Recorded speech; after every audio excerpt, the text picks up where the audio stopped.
Hoy continuamos con la doctrina del Espíritu Santo.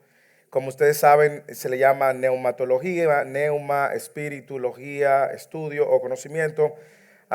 Como hemos dicho, es la rama de la teología que se encarga de estudiar la obra y la persona del Espíritu Santo. Y con respecto a su persona, nosotros estuvimos viendo ya la definición, su persona, cómo demostramos bíblicamente que el Espíritu Santo es Dios, símbolos del Espíritu Santo. Y aún nos queda un recorrido, porque la semana pasada iniciamos viendo su obra, la obra del Espíritu Santo.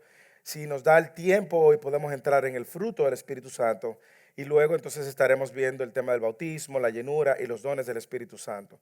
Por lo tanto, nos queda un recorrido muy interesante. Espero que ustedes se mantengan fieles o se mantengan tuned, como dicen, en esta clase, porque va a ser importante para la próxima clase, la próxima doctrina, que es la doctrina de la salvación, que veremos una vez termine la doctrina del Espíritu Santo, la esperada doctrina de la salvación.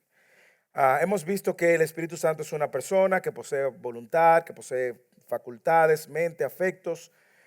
Leímos Juan 14:26, Jesús hablando de esta promesa que llegaría, pero cuando el Consolador, el Espíritu Santo, a quien el Padre enviará en mi nombre, Él va a enseñar todas las cosas, Él recordará todo lo que les he dicho. Ese es el Espíritu Santo en Romanos 8:16, que Pablo dice que da testimonio a nuestro espíritu de que somos hijos de Dios, que escudriña los corazones y todo lo demás. Vimos de la obra, su obra general, lo que hemos visto a la luz de Juan capítulo 16, versículo 13 y 14, su obra general es glorificar al Hijo. ¿Ok? ¿Por qué es importante que para nosotros, viniendo de un trasfondo hispano, conozcamos la obra del Espíritu Santo? Bueno, porque muchos hemos estado en contextos donde le hemos atribuido al Espíritu Santo obras y acciones que la Biblia no les atribuye. Y que muchos de nosotros hemos estado en contextos donde todo lo que es milagro, todo lo que es profecía, todo lo que es echar fuera demonios, creemos y se lo atribuimos siempre a la obra del Espíritu Santo.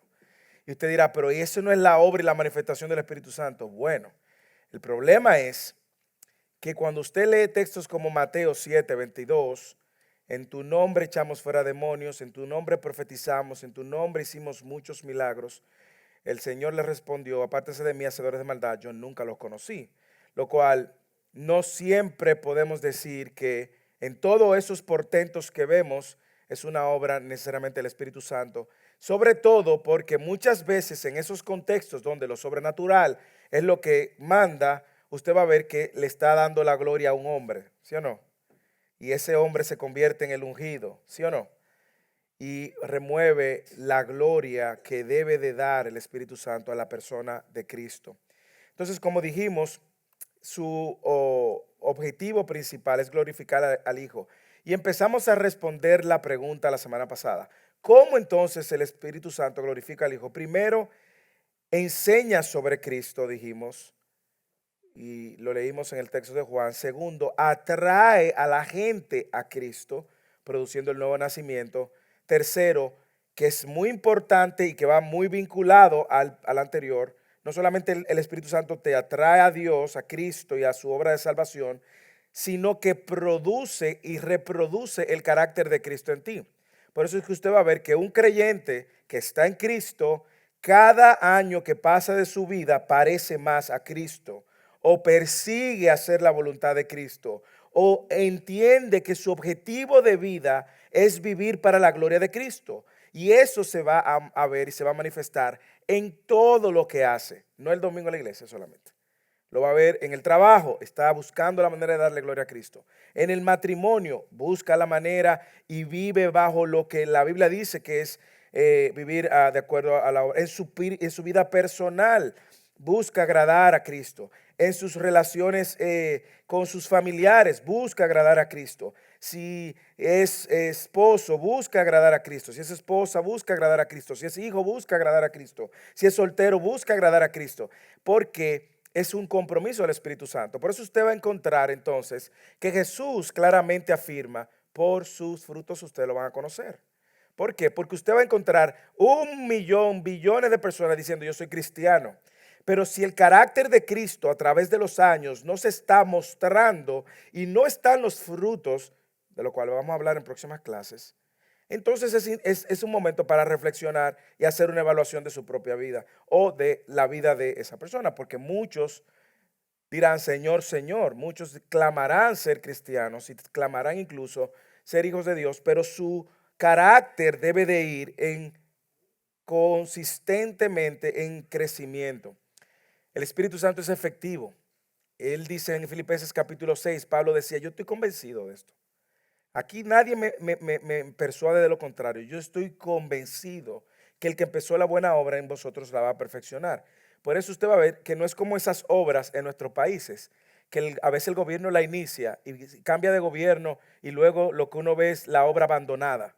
Y usted ve que ya las varillas se oxidan, le salen la hierba mala y esa obra se abandonó porque ya no es el gobierno de turno. Esa no es la obra del Espíritu Santo. El Espíritu Santo está continuamente santificando. Por eso decíamos al principio de esta clase, en semanas anteriores, si cuando terminó el 2023 yo miro hacia atrás y yo veo que mi vida está peor en cuanto a mi fe, yo tengo que parar, hermanos. Yo tengo que venir delante del Señor. ¿Por qué? Porque el Espíritu Santo está de alguna manera obrando en algunos más rápido que en otros, en algunos madurando más rápido que otros, en otros dando frutos más rápido que otros, a uno al 100%, a otro un 10%. Eso lo hace Dios soberanamente.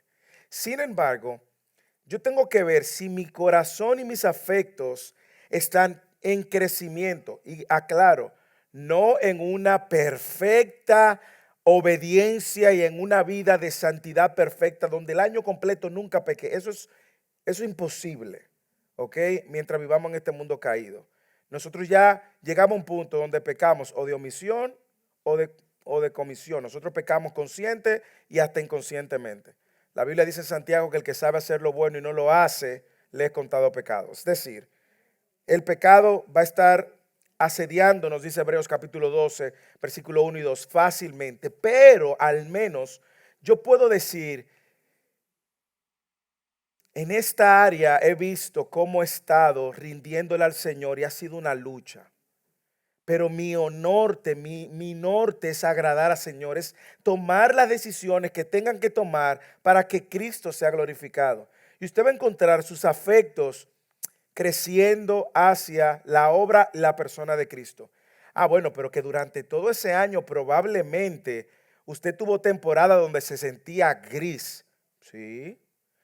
Donde usted sintió nada deseo de nada, ¿sí?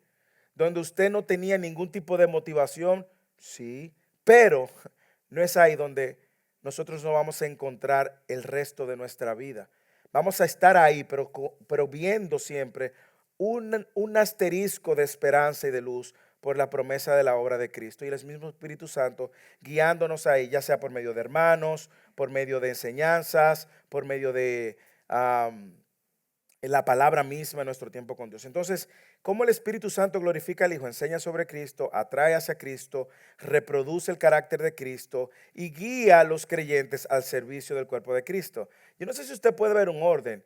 Nosotros no necesariamente lo primero que hacemos es servir, aunque servir es parte de.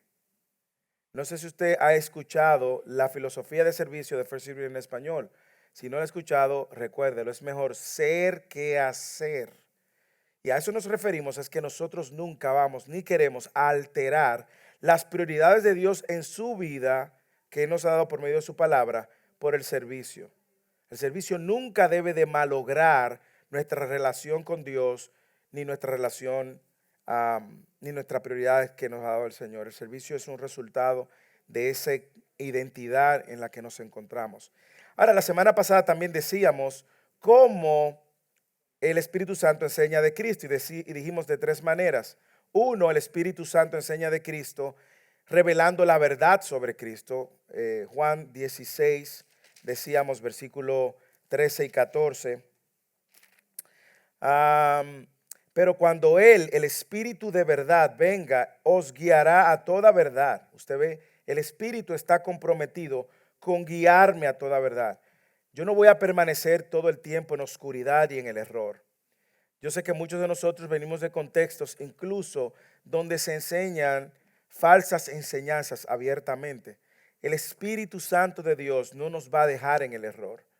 Juan 10 dice, mis ovejas oyen mi voz y me siguen. Hay un momento donde vamos a ver que hay error y Dios nos va a sacar de ahí. Segundo, dice que él guiará toda verdad porque no hablará de su propia cuenta, esto es importante, sino que hablará todo lo que oiga y hará saber lo que habrá de venir.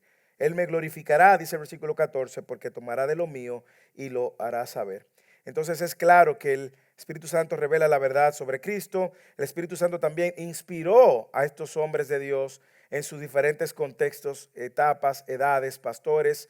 Amós era un pastor y rey David y otros eran pescadores de hombres y otros estaban en el exilio y otros eran profetas y usó diferentes personas en su contexto inspirados por el Espíritu para plasmar la verdad de Cristo.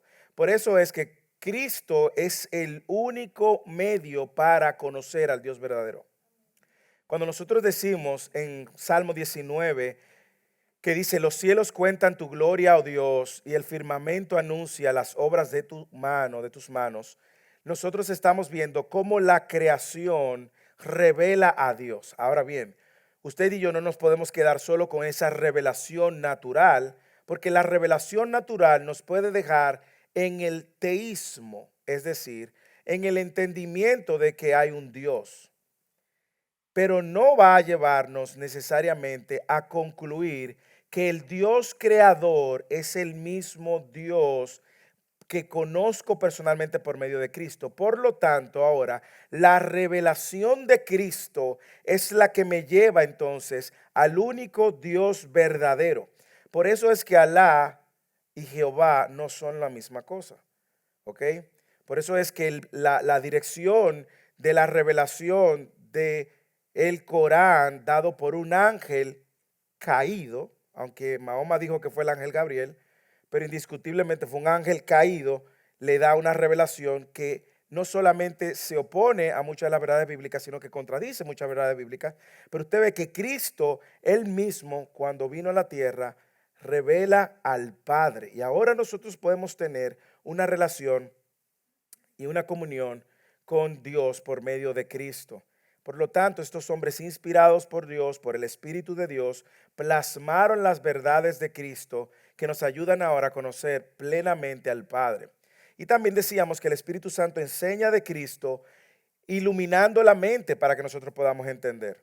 Ahora yo tengo la revelación de Dios que solamente con el Espíritu de Dios yo puedo ver. Yo no sé si a usted le ha pasado en su recorrido de fe, pero Bex y yo hablábamos en estos días, ayer creo que era que hablábamos, cómo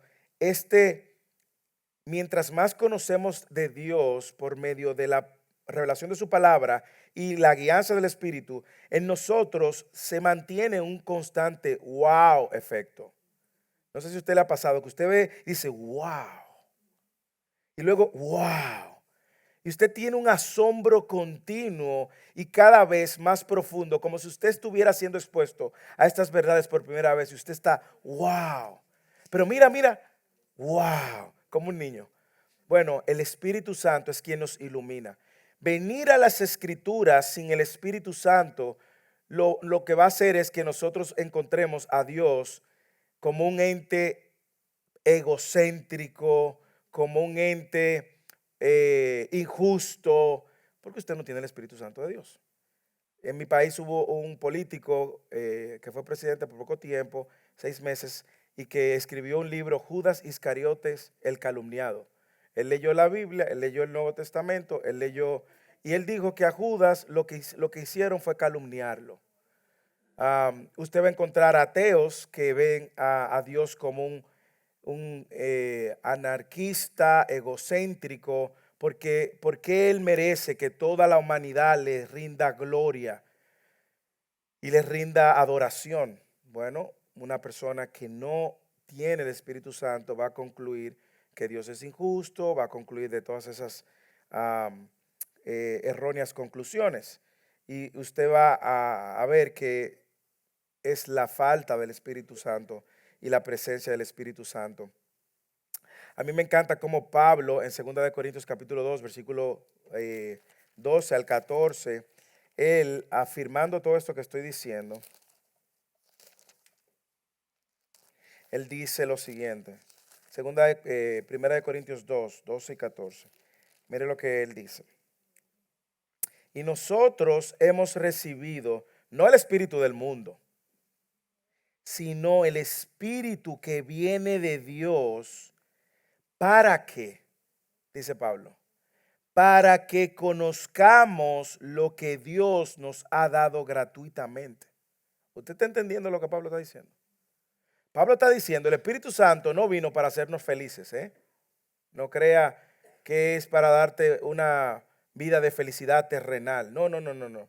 Te va a dar el gozo del Espíritu, que es diferente a la felicidad terrenal, pero lo hace el Espíritu Santo, dice Pablo, lo recibimos para que conozcamos lo que Dios nos ha dado gratuitamente, de lo cual también hablamos. Es decir, eso que yo he recibido gratuitamente, que el Espíritu Santo me está mostrando, ahora yo hablo de eso, no con palabras enseñadas por sabiduría humana, sino con las enseñadas por el Espíritu. Usted ve cómo el Espíritu Santo está en ese negocio de mostrarnos con mayor claridad las verdades que Dios mismo ha revelado acerca de sí mismo y que todo seguidor de Cristo necesita conocer y necesita crecer. Vex y yo hablábamos ayer también y decíamos cómo usted va a ver este patrón en las Escrituras. Dios invitando a su pueblo o a sus hijos a conocerle. ¿Pero para qué? Para que se llene de un conocimiento intelectual y se convierta en un teólogo especializado. No. Usted lo puede hacer y le invito a que haga ese estudio. Usted va a ver a Dios en el Antiguo Testamento invitando a su pueblo a conocerlo. ¿Pero para qué? Para que sean un pueblo diferente a las demás naciones y vivan diferente. Y en el Nuevo Testamento entonces usted va a ver a Dios por medio de la palabra invitando a sus hijos ahora a conocerle para que vivan de una manera digna en el Señor. Es decir, este conocimiento que recibimos por medio de la guianza del Espíritu se va a traducir en un estilo de vida coherente con nuestro entendimiento de quién es Dios.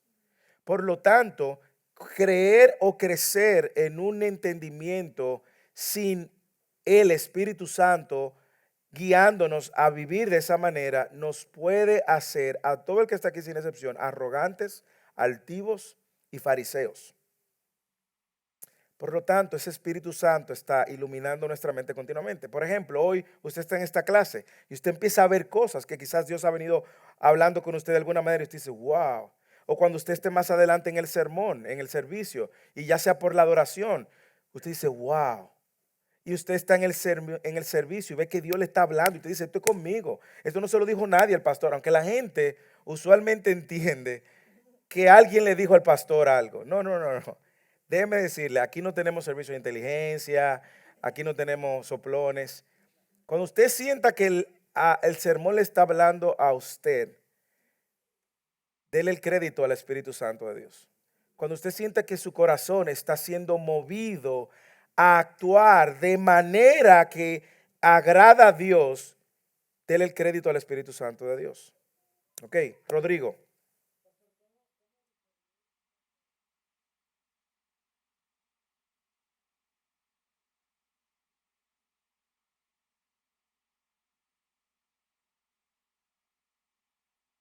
Ok. Por temor a Ashley. Por temor a Ashley, termina por hacerla. Ok.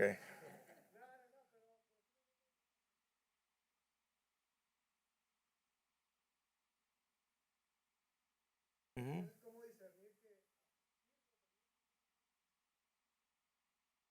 Bueno, yo creo que hay varias cosas que tomar en cuenta. Déjame desempacar tu pregunta. ¿Cómo yo discierno si es por el Espíritu Santo o por las emociones? Bueno, vamos a ver. Todo lo que me lleve a mover, todo lo que me mueva a obedecer a Dios y hacer la voluntad de Dios, indiscutiblemente va a ser el Espíritu Santo. A veces lo siento, a veces no lo siento. A veces las emociones no son las que gobiernan. Mis emociones es como un ferrocarril, decía el pastor Sugel. donde al frente está mi conocimiento de Dios y mi conocimiento de Dios le da dirección a mis emociones. Si yo pongo las emociones adelante, entonces mi conocimiento y mis decisiones van a estar up and down, arriba y abajo. Sin embargo, yo creo que todo lo que te lleva a obedecer y hacer la voluntad de Dios, indiscutiblemente viene de Dios. ¿Por qué? Porque cuando tú estás muerto en tus delitos y pecados, Efesios capítulo 2, que tú vivías conforme los deseos de la carne y de la mente, es decir, todo lo que tú querías, en mi país decimos, todos los gustos que tú querías, tú te lo estabas dando, tú te lo estabas satisfaciendo. Tú vivías conforme los deseos de la carne y de la mente. Todo lo que tú pensabas, tú lo querías y lo hacías. Tú estabas muerto. Que tú de ahí actúes para hacer la voluntad de Dios y perseguir voluntariamente es una obra de Dios. Te doy un texto para soportar mi respuesta. Filipenses capítulo 3, 2, 3. Dios es que pone, déjame buscarlo, así no me... Dios pone en vosotros tanto el querer como el hacer. Vamos a ese texto, porque yo creo que aclara, me va a ayudar también a aclarar otro punto. Filipenses, Colosenses, Filipenses. Ok, aquí estoy. Versículo capítulo 3.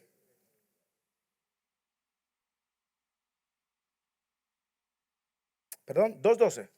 Gracias, mi asistente bíblico allá, Dell, concordancia. 2, 3, ok. Pero quiero desde el 12. El 12 es bueno. 2:12. Filipenses. Y lo voy a hacer, voy a incluir el 12 a propósito para aclarar un uso incorrecto de ese texto. En el versículo 12, en Filipenses capítulo 2, Pablo dice, versículo 11 dice, y toda lengua confiese que Jesucristo es el Señor para la gloria de Dios el Padre. Él terminó ahí lo que llaman, o lo que los padres de la iglesia llamaban el Carmen Christi, ¿ok? El himno de Cristo. Y el versículo 12, él dice, así que, a la luz de todo lo anterior, amados míos, tal como siempre han obedecido, no solo en mi presencia, sino ahora mucho más en mi ausencia, ocúpense de vuestra salvación con temor y temblor. ¿Por qué? ¿Por qué?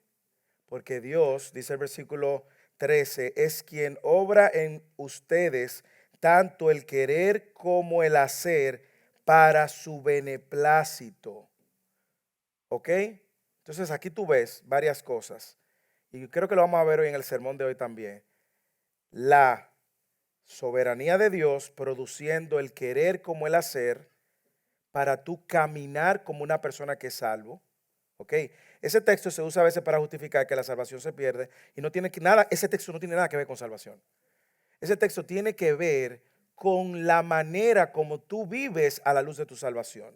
Y él dice, ocúpate de vivir, aquí está, como una persona que ha sido salvo. ¿Ok? Y recuerda que Dios produce el querer como el hacer. Esta obra del Espíritu Santo es tan misteriosa que es como nosotros terminamos obedeciendo, pero es animado por el Espíritu de Dios. Y luego dice, para que, y dice el versículo 14, y por eso tú te das cuenta de que está hablando de un estilo de vida a la luz de tu salvación, hacer todas las cosas sin murmuraciones ni discusiones, para que sean irreprensibles y sencillos hijos de Dios, sin tacha en medio de una generación torcida y perversa, en la cual resplandecen como iluminares en el mundo. Entonces tú te estás dando cuenta que el llamado de Pablo a la luz de haber puesto el ejemplo de Cristo como el máximo ejemplo de humildad y servicio y como el epicentro de la unidad de la iglesia, que era un problemita que había aquí en Filipenses, ahora le está diciendo, señores, yo esté presente o no, el pastor esté presente o no, ocúpense de vivir como salvo, ¿eh? ¿Ok? Ya que Dios produce en ustedes, Él obra en ustedes tanto el querer como el hacer, para el beneplácito de su voluntad, para la gloria de su nombre. Y le digo una cosa, a la luz de vivir como una persona que ha sido salva, dejen de estar murmurando, dejen de estar siendo, discutiendo entre ustedes, que era el problema que existía con dos mujeres en la iglesia. Y él le habla de ese estilo de vida. Entonces, ¿a dónde voy para responder tu pregunta y continuar? Cada vez que yo me encuentro a mí mismo persiguiendo hacer la voluntad de Dios y agradar a Dios, dale el crédito a Dios que está obrando en ti el querer como el hacer. ¿Ok? En ocasiones tus emociones van a contribuir con esa obediencia y en ocasiones tus emociones se van a oponer a obedecer. Pero como tú y yo vivimos bajo el señorío de Cristo, el cual es el Señor y nosotros sus esclavos, nosotros no hacemos lo que queremos ni lo que sentimos, sino lo que Él nos manda. Cuando tú decidiste casarte con Ashley, tú pudiste haber tomado la decisión de vivir una vida libre como tú quisieras y jugar y coquetear con la idea que el mundo nos está proponiendo de prueba primero que después sabemos. Eso es un eslogan de Burger King que hizo famoso, que hizo mucho daño, probando que se sabe. Y la sociedad nos ha dicho, ahora tú pruebas primero y después tú sabes si esa es la mujer. No, no, no. Pero tú empezaste a ver cosas que Dios estaba poniendo en tu corazón y lo que Dios te estaba llamando a ti a hacer como hombre. Y tú decidiste poner un anillo, casarte, hacer un compromiso. ¿Tú crees que esa decisión, tú en tu carne lo hubiese? No, no. De hecho, la sociedad nos está dando un valor menor acerca del matrimonio cada vez más. Pero tú estás por encima de lo que la sociedad, incluso de lo que tú mismo quieres, y decides, no, no, no, no, no. Yo voy a hacer la voluntad de Dios. Y bueno, y terminas honrando a Dios, porque el matrimonio, quien lo establece Dios, es honroso, dice Hebreos. En todo sea el lecho honroso, el lecho sin mancilla. ¿Ok? Y Pablo, quien escribió Hebreos, contrasta honrar en el matrimonio versus el adulterio y la fornicación. Entonces el matrimonio honra a Dios, el adulterio y la fornicación no honra a Dios. Cuando tú decides honrar a Dios, tú estás siendo movido de alguna manera por hacer la voluntad de Dios. Entonces espero que la respuesta larga haya respondido tú. ¿Cómo es? No, ese fue personalizado, sí. Sí, te tomé como ejemplo porque hay confianza. Ok. Entonces, el Espíritu Santo nos enseña acerca de Cristo. ¿Alguna otra pregunta antes de moverme al otro punto? Madaí, que no pregunta mucho, pero cuando pregunta, agárrense, diga, no importa.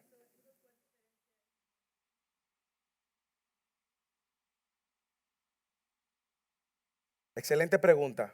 Excelente pregunta. La pregunta de Madaí es la siguiente. ¿Y cuál es la diferencia con los fariseos? Bueno, cuando tú ves, analizas la vida de los fariseos, te vas a dar cuenta de dos verdades. Primero, los fariseos lo hacían para la gloria suya. ¿Ok? Mateo 7, para darte una respuesta bíblica. Cuando oren, no oren como los fariseos, que se paran públicamente y delante de todos en voz alta. Los fariseos oraban para que lo vieran, diezmaban para, ofrendaban para que los vieran y hacían todo para su propia gloria. Y segundo, los fariseos creían que estaban haciendo la voluntad de Dios, pero no estaban haciendo la voluntad de Dios.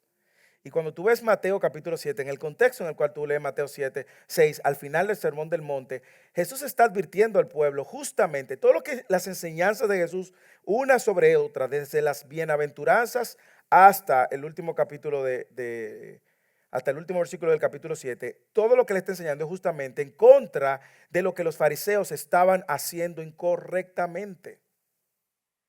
Ellos creían que estaban haciendo la voluntad de Dios, pero no estaban haciendo la voluntad de Dios. Hermano, yo creo que a la luz de la pregunta de Madai, yo quiero traer delante de nosotros lo que puede ser la preocupación más triste y funesta que un ser humano pueda vivir en toda su existencia.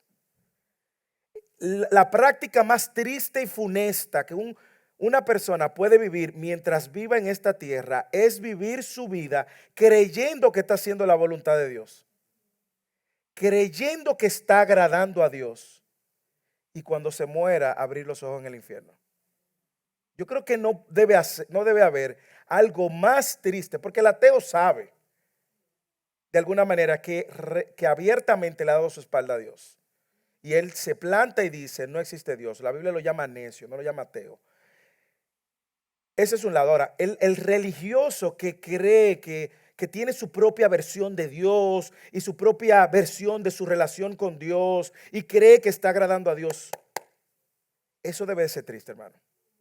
Entonces, ¿cuál es la única manera de caminar conforme a la voluntad de Dios? Conociendo la voluntad de Dios, rindiéndonos al señorío de Dios y dependiendo del Espíritu de Dios. Y ahí vamos todo, hermana. Ahí nos paramos, nos levantamos y seguimos. Por aquí vamos. Y miramos hacia atrás y decimos, y aquí vamos, sí, aquí. Y algunos vamos a llegar, mi hermano, mire, vamos a llegar, pero vamos a llegar. Algunos vamos a llegar más sudados que otros.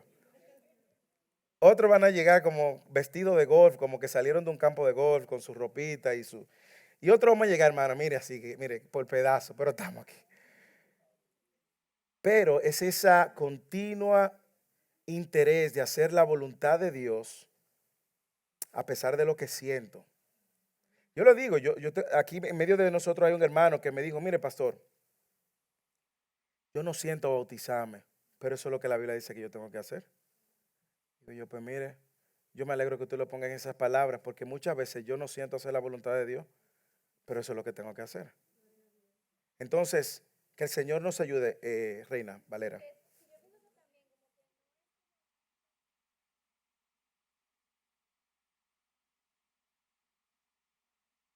Ujú. Sí, sí. Ujú,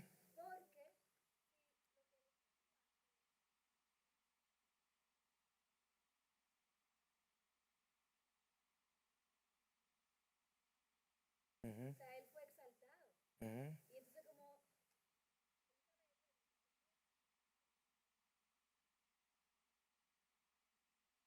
Completamente. Sí, exacto. Claro, y es muy buen punto que tú lo dices.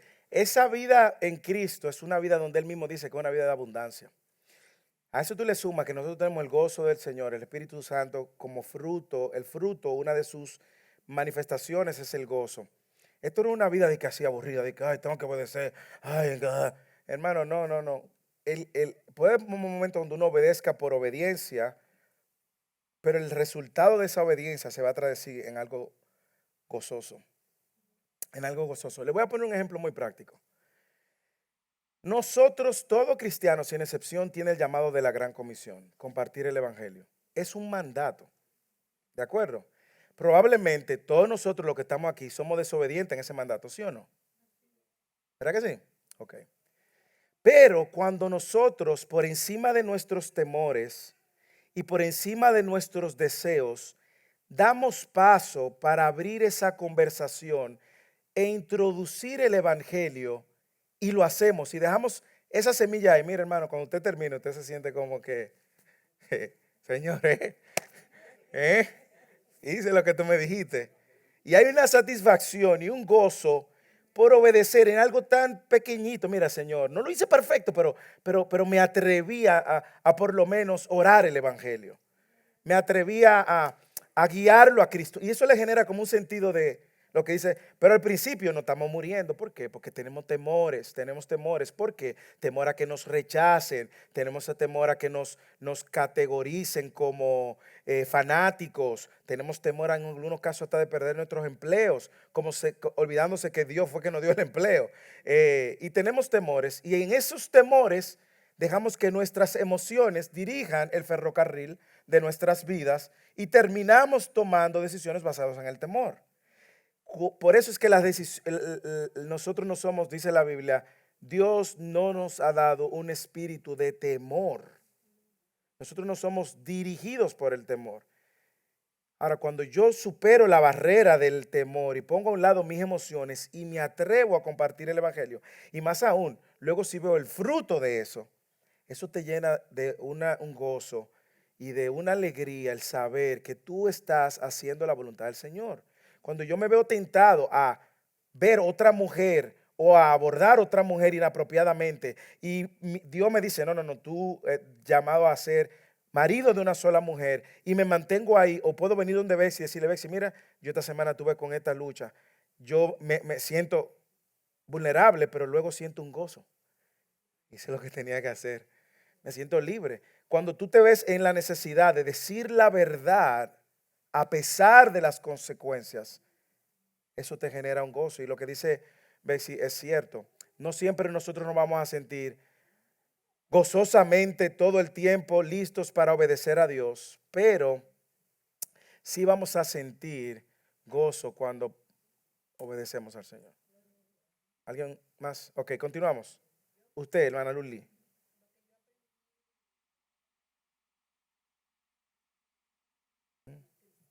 Sí, así es.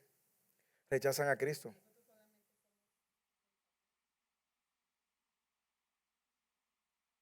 Completamente. Al contrario, el Señor dijo en Juan, creo que 14 también, no se sorprendan si el mundo los odia. ¿Ok? Lo normal es que el mundo les rechace. ¿Ok?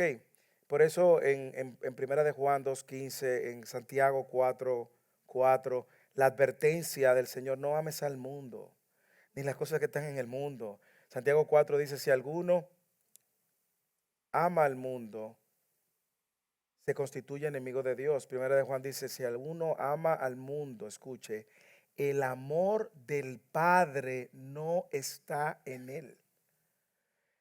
Ahora el Señor también nos tiene en el mundo, porque Él dice: yo no te pido que lo saque del mundo, sino que con una misión. Y la única misión, hermano, por la que nosotros estamos aquí en estas interacciones con personas igualmente imperfectas que nosotros, es para ser luz en el mundo. ¿De acuerdo?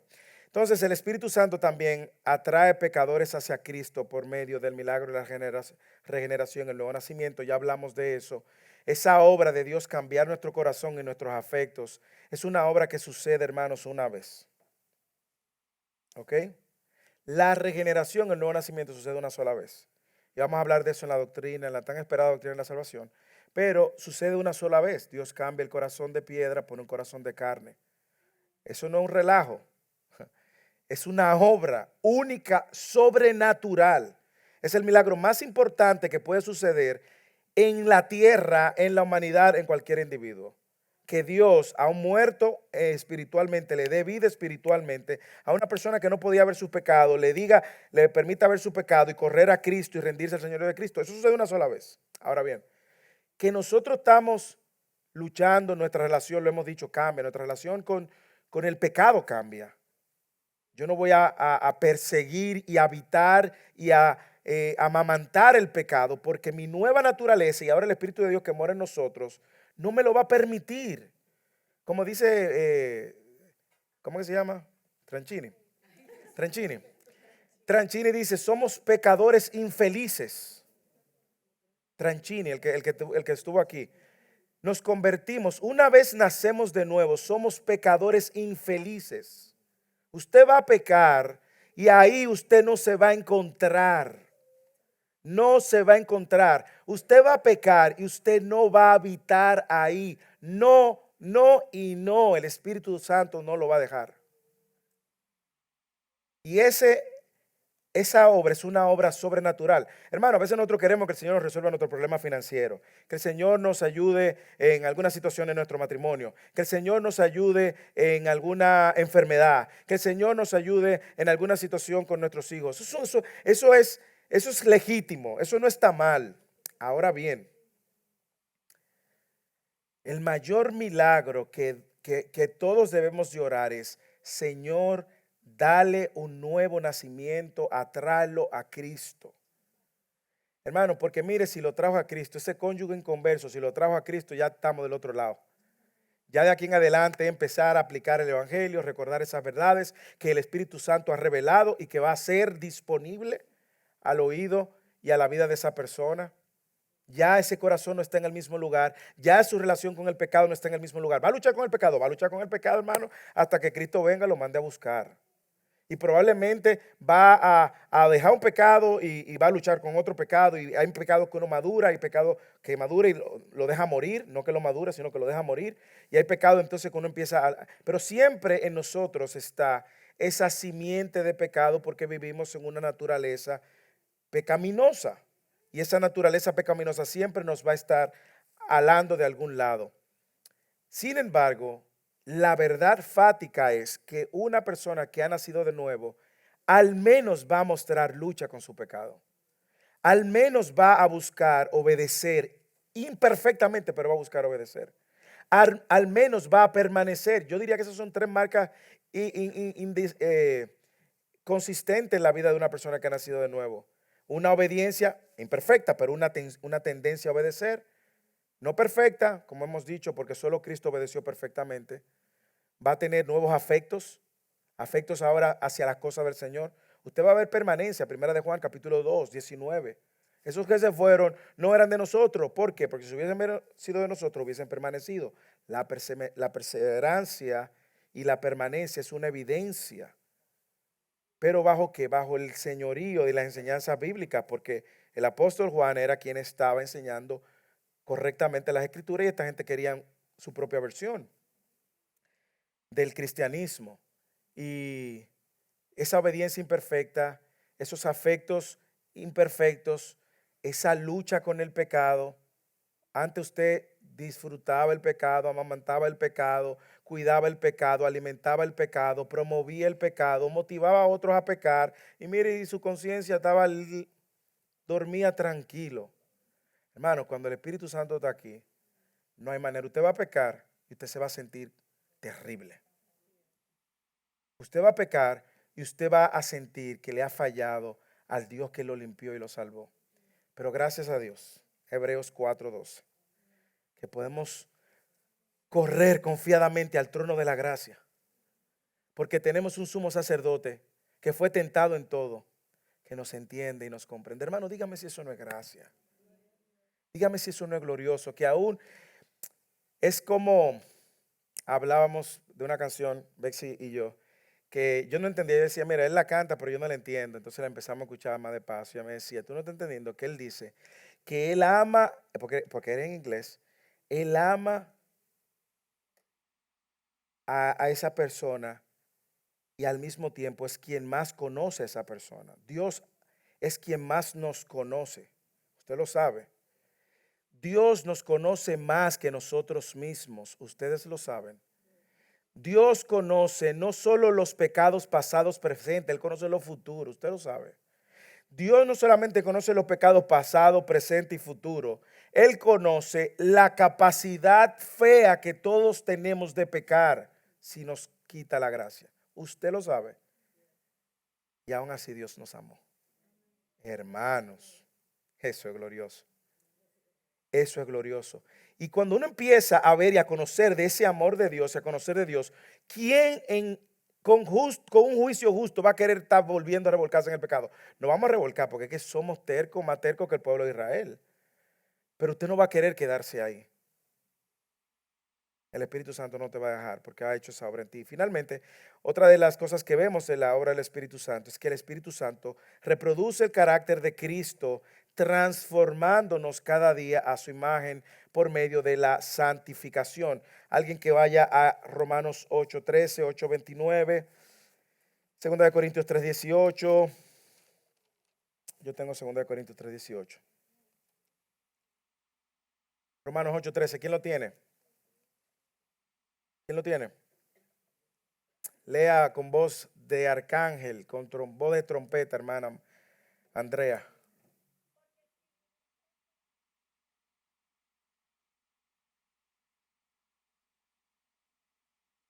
Entonces usted ve que ahora hay una nueva manera de vivir.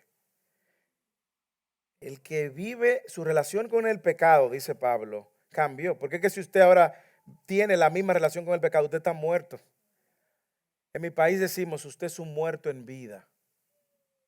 Usted está vivo, usted anda, respira, come, se baña, se cambia, va a trabajar. Usted está vivo, pero usted está muerto espiritualmente. Si usted lo que anda es en la obra de la carne, usted no tiene vida. Tiene que ver el fruto del Espíritu. Romanos 8:29. Romanos 8:29. Lea ya, don Pedro.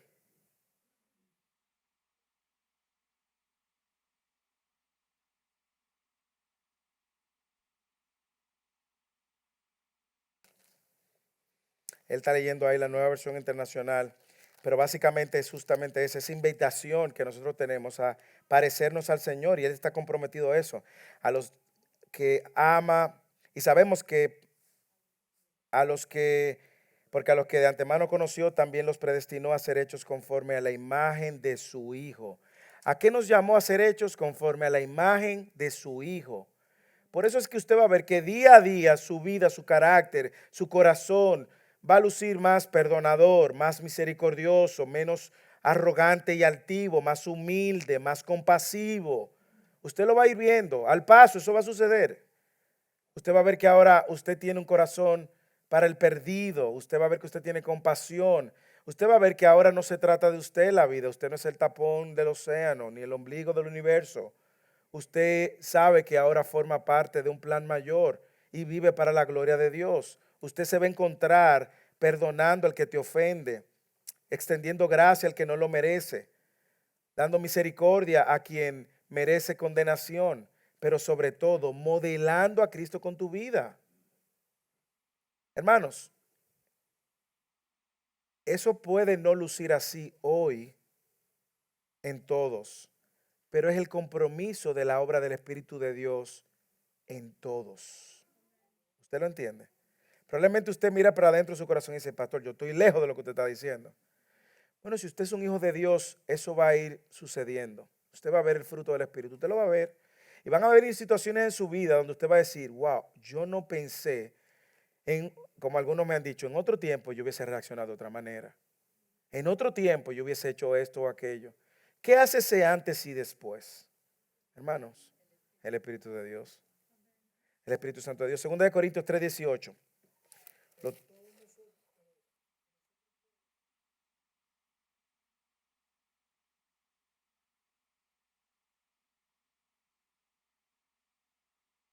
Ok. ¿Qué es lo que estamos haciendo? ¿Qué es lo que dice que estamos siendo transformados? Estamos siendo transformados. Usted está viendo cómo Pablo conjuga el verbo ahí. ¿Ok? Ese verbo es un verbo continuo. Estamos siendo transformados. Y dice, en la misma imagen de quién? De Cristo. Es como que estuviéramos viendo en un espejo. Hermanos, ahora no parecemos a Cristo. ¿De acuerdo? Y probablemente hay pecados ocultos ahí que usted dice, pastor, lo que pasa es que usted no conoce. Aquí yo soy un monstruo. Aquí yo no puedo. Hermanos, mire, usted está siendo transformado. Usted está siendo transformado. Y la palabra está produciendo su efecto. Y la palabra va a seguir produciendo su efecto. Y el Espíritu Santo está tomando de lo de Dios, su palabra, poniéndolo delante de tu corazón y produciendo en ti el querer como el hacer. Y de repente tú dices, wow, es cierto. Hay cosas que usted hoy no haría ni por dinero. Y esa es la obra del Espíritu Santo en Dios. También, finalmente, parte de la obra del Espíritu de Dios no solamente es el salvarnos, atraernos a Él, no solamente el atraernos, ¿verdad?, como pecadores a Él, enseñarnos de Cristo primero, atraernos a Él, formar el carácter de Él, sino que también entonces ahora el Espíritu Santo nos faculta para servirle al cuerpo de Cristo. Todo el que está en Cristo es parte del cuerpo de Cristo universal, es decir, usted es parte de la iglesia universal, creyentes del pasado, del presente y del futuro, la novia de Cristo por la que Él va a venir. Y al mismo tiempo somos parte del cuerpo de una iglesia local donde Dios ha dado dones, talentos. Usted tiene dones que yo no tengo, yo tengo dones que usted no tiene, el otro tiene dones que ni usted ni yo tenemos y así sucesivamente. Esos dones no buscan la exaltación del nombre de otra persona que no sea el nombre de Cristo. Y Dios va preparando incluso nuestros corazones, porque dígame usted, ¿cómo luce un arrogante altivo sirviéndole al cuerpo de Cristo? ¿Cómo luce un egoísta sirviéndole al cuerpo de Cristo? ¿Cómo luce un mentiroso sirviendo en el cuerpo de Cristo? O un engañador sirviendo en el cuerpo de Cristo. ¿Cómo luce? Va a ser una piedra de tropiezo. Va a ser causante de dolor y de división. Por eso es que la iglesia, y lo hemos dicho, es primero para el creyente, hermanos, y luego para el perdido. Y por eso es que nosotros tenemos que hacer una clase de membresía que empezó hoy, la clase de membresía de hecho en ese salón. Y nosotros estamos teniendo una clase de membresía. Bueno, en los primeros 300, fue la hermana Blanca que me preguntó. ¿La puedo poner de ejemplo? Claro, ella no sabe lo que yo le voy a decir, pero la voy a poner de ejemplo. Pero la hermana Blanca sabiamente ha escuchado que nosotros hemos enseñado que todo lo que hacemos tiene que tener aval bíblico. Así que en su entrevista con el pastor, ella dijo, pastor, usted ha enseñado esto y esto, pero ¿dónde está la membresía en la iglesia? Me desarmó, ¿es verdad? Usted no ve un proceso de membresía en la iglesia, en las escrituras, gracias. Usted no ve un proceso de membresía en las escrituras. Y entonces, como, bueno, yo le dije, bueno, es cierto, sí nosotros vemos en las escrituras que Pablo hace un llamado a los cristianos cuando se reúnen. Por lo tanto, ya sí sabemos que quienes se reúnen son cristianos. Nosotros vemos en la escritura en Mateo 18 que Jesús, cuando habla del proceso de restauración y disciplina, primero da por sentado que a quien tú confrontas con su pecado es un creyente, hasta que persiste en sus pecados y luego es sacado de la membresía. Por lo tanto, lo primero que nosotros sí vemos en la escritura es que para miembros, para creyentes, la iglesia es para creyentes. Ahora bien, hay una realidad en la historia de la iglesia hoy y es que miramos hacia afuera y cualquiera dice que es creyente. Cualquiera dice que es cristiano, pero vive la vida como un ateo o peor que un ateo. Y el proceso de membresía es un paso, una buena práctica que se ha implementado por algunos cientos de años ante el incremento de tantos falsos creyentes que han venido como resultado de diluir el evangelio a través de las naciones. En los primeros 300 años de iglesia, si usted decía que era cristiano, uno, su familia lo abandonaba, la sociedad lo juzgaba y el gobierno lo mataba. Por lo tanto, si usted decía que era creyente, usted tenía que estar muy seguro que usted era creyente. Ahí no había dudas. Al contrario, la gente se sorprendía si usted diciendo que era creyente vivía como lo contrario. Porque el que decidía seguir a Cristo, genuinamente tenía que haber una obra de regeneración en su corazón y que iba a responder entonces a las verdades de Cristo. Entonces, a la luz de eso, por eso usamos esa práctica, le respondía la hermana Blanca, esa